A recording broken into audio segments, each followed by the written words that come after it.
The old mansion stood at the end of Harbinger Lane. The Victorian house was once grand. Now it was a relic, a specter of a bygone era. Its paint peeled and its iron gates hung crooked. The townsfolk knew its story. They whispered of it in hushed tones. The mansion was a place of sorrow. It held on to its secrets greedily. No one dared to approach, not in daylight and certainly not at night. The house seemed to watch. It was always aware, even in its stillness. It was a presence, a weight on the soul, a reminder of things unseen. The wind carried more than the scent of pine and rain in this town. It carried whispers, too. Stories passed down from generation to generation, each telling more chilling than the last. They spoke of a figure, a shadow that appeared in the topmost window of the mansion. No one ever saw it move. It just stood there, watching, waiting. Some said it was the ghost of the mansion's original owner. Others claimed it was something far worse, something that fed on the fear of those who dared to look upon it. But one thing was certain. To spend too long gazing at that window was to invite the darkness in. It always began the same way. A flicker of movement in the periphery, a shadow cast against the dusty glass. The watcher never moved, not in the traditional sense. It didn't shift or pace. It simply was. Its presence was more unsettling than any sudden appearance.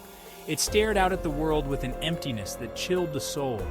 Those who had seen it swore it grew closer each night, closer to the glass, closer to the world outside, as if it yearned to break free from whatever prison held it captive. No one knew what would happen if it ever succeeded. The thought was too terrifying to contemplate.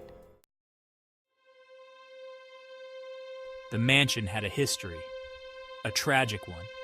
The original owner was a wealthy man, a man madly in love. He showered his wife with jewels, with silks, with whispered promises of forever. But forever was a cruel jest. She fell ill, a sickness that consumed her from within. He was left alone, his heart a shattered ruin. Grief twisted him, drove him to madness. He delved into forbidden texts, seeking a way to bring her back. His once grand mansion became a place of dark rituals and desperate pleas. The townsfolk whispered of unholy bargains struck, of souls bartered for a single touch. But some wounds even magic cannot heal. Years passed. The mansion remained untouched, a monument to sorrow and obsession.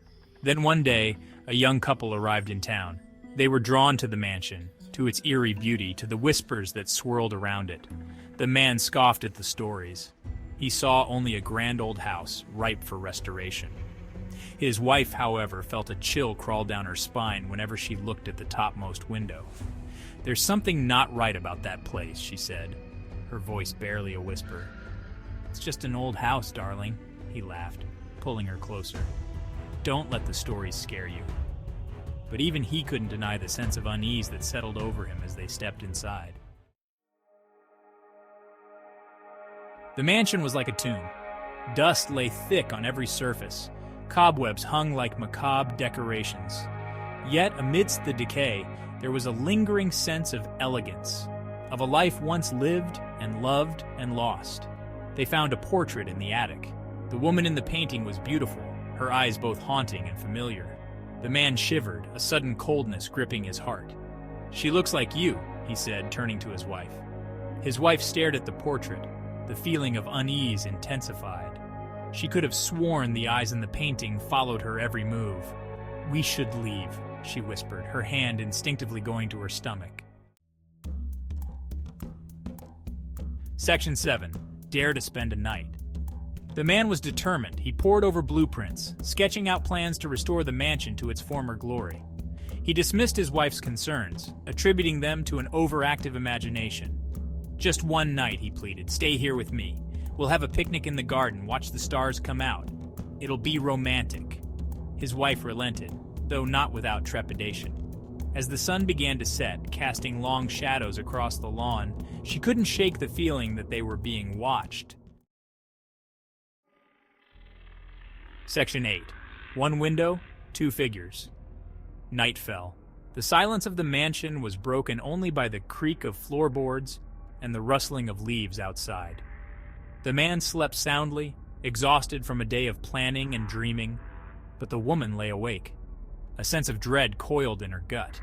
She couldn't shake the feeling of being watched. She sat up, her heart pounding in her chest. And then she saw it. In the reflection of the vanity mirror across the room, the topmost window, the shadow, but this time it wasn't alone. Standing next to it, its hand outstretched as if reaching for the glass, was another figure. A figure that looked exactly like her husband. Section 9. An invitation and a struggle. Terror seized her. She scrambled out of bed, her bare feet silent on the cold hardwood floor. She raced to her husband's side, shaking him awake. "We have to leave, now," she hissed, her voice tight with panic. But he didn't wake. He mumbled something in his sleep and turned away, his hand reaching out as if seeking something or someone. His touch sent a chill through her that had nothing to do with the night air. Whatever held him captive was strong. Too strong. Section 10. The Watchers Remain. The sun rose, painting the sky in hues of pink and orange. But inside the mansion on Harbinger Lane, darkness lingered. The townsfolk found the woman wandering aimlessly down the lane, her eyes vacant, her words disjointed. They searched the mansion.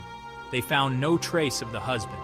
The topmost window stood open, a single white rose lying on the floor beneath it. The rose the woman had tucked behind her ear the day they arrived.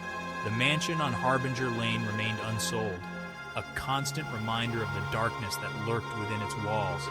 The watcher in the window was no longer alone.